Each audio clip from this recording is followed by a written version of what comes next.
Marin rose from her crouched position, clutching the mandrelson blossoms to her chest.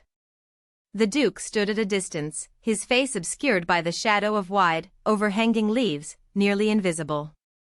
If it weren't for that unmistakable aura of his, she wouldn't have recognized him at all. Holding the flowers carefully in both hands, Marin moved slowly toward him. He stood perfectly still, eyes closed. "What did you say?" "I repeated it twice already. I'm too far away to hear properly." "What, exactly?" "I said it twice." "Is it such a hardship to say it a third time?" Marin shot an irritated glance at the Duke, who still stood with his eyes stubbornly shut.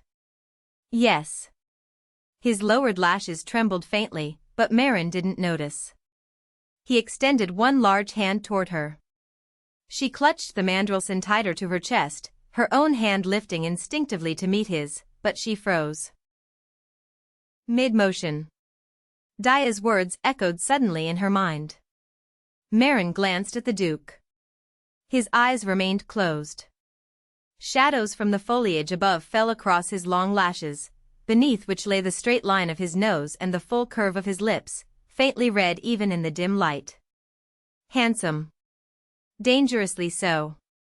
For a moment, her heart seemed to plummet, falling with a resounding thud and burning painfully in her chest. Marin stood in the gloom beneath the leaves, lifting one hand as though shielding her eyes from the sun. She lowered her gaze to his outstretched hand, large, strong, capable of swallowing her smaller one entirely. "Is this about the wrist?" The Duke's voice was dry. 5 steps. "There's no need to hold hands for 5 steps. Her tone was firm. "And there's no one here to witness us. We don't need to feign intimacy." The moment the words left her lips, a chill pierced her chest again, but she refused to show it. "You misunderstood. I'm examining your wrist." "Understood." Marin placed her wrist against his open palm. He closed his fingers around it gently and began his assessment. Anticipating what he was about to say, Marin spoke first. "Still not mature enough, right?" "Correct.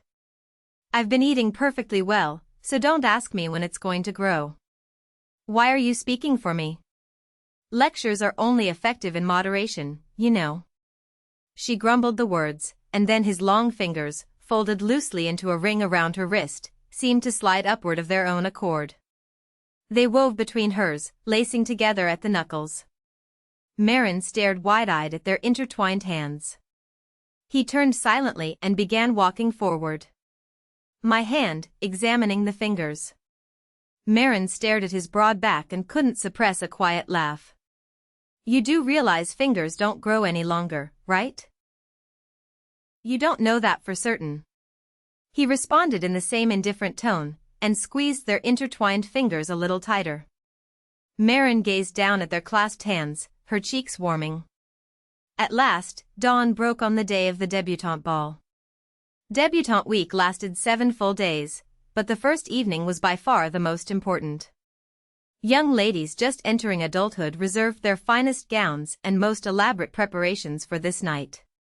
Marin descended to Daya's chambers, carrying a white velvet box in both hands. The maid opened the door. "Daya," Marin approached the mirror where Daya stood, and her breath caught. Daya's ebony hair had been braided and styled like a crown, studded here and there with lustrous pearls and glittering diamonds. Her translucent skin seemed to glow against the darkness of her gown, and her lips, soft pink, moistly pursed, created an image of breathtaking, almost ethereal beauty. Girls who had just reached adulthood typically chose light, pastel-colored dresses. But Daya had dared to choose black silk with a soft satin sheen that caught the light like rippling water. Diamond dust scattered along the hem shimmered like the Milky Way stretched across a midnight sky. She had been preparing since dawn, and the result was utterly dazzling. "Daya."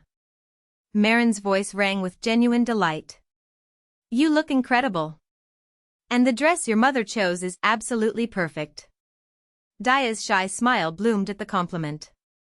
She ran her fingers lightly along the hem, remembering the hours she and her mother had spent selecting this gown together. Thank you, Teacher Marin. This is for you, for your debut. Marin extended the white velvet box. Can I really accept this? Daya's eyes widened in surprise. Of course. Open it quickly. Daya lifted the lid with careful reverence. Inside lay a black opal necklace, its surface shimmering with an otherworldly harmony of colors, deep indigo bleeding into flashes of green and violet, all swirling together like captured starlight.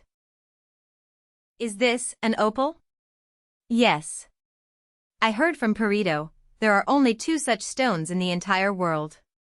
A flicker of something uncertain passed through Daya's forest green eyes. You already gave one to Garnet.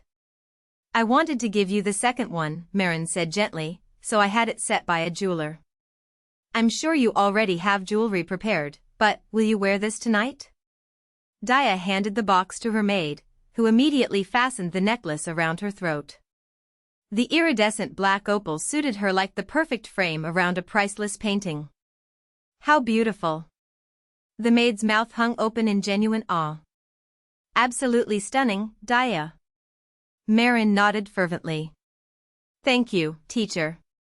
Daya's smile was soft, radiant with quiet joy. The diamond carriage pulled up before the imperial palace. The nobles, having heard rumors of its existence beforehand, didn't immediately rush toward the debutante's hall. Instead, they gathered along the entrance to watch. The Duke of the West descended first, leaning lightly on his cane. He turned and reached one hand through the open carriage door. A young lady with platinum blonde hair and a peach-colored gown emerged, taking his hand gracefully. Is that His Grace's bride? Much lovelier than the rumors suggested. You see? There's no faith to be placed in gossip. The platinum-haired lady stepped aside, and the Duke extended his hand into the carriage once more. A young lady in a gleaming black dress descended slowly, like night itself taking human form. Exquisite. They say House Audria is famed for beauty, but I never imagined it was to this extent. Marin listened to the whispers rippling through the crowd from afar. Seeing how utterly captivated they were by Daya's beauty, she couldn't help but smile with quiet satisfaction. Let's go. The Duke, still leaning on his cane, offered his other arm to Marin. She took it out of habit. The 3 of them, Marin and Daya flanking the Duke, walked slowly toward the grand hall. At the entrance, the Master of Ceremonies announced their arrival in a ringing voice, His Grace, Duke Gerald von Vines, and his bride, Lady Marin Shuvnitz, daughter of Viscount Shuvnitz. Lady Daya Audria, daughter of Count Audria.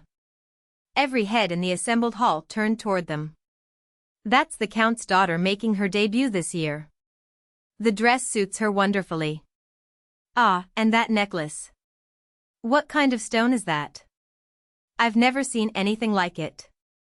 Her face seems to glow. The ladies devoured Daya's gown and jewels with hungry eyes. The gentlemen devoured Daya herself. And yet she stood there, utterly unaffected by the weight of their gazes, noble, serene, untouchable. Lord Gerald. Marin kept her voice low. You must be busy.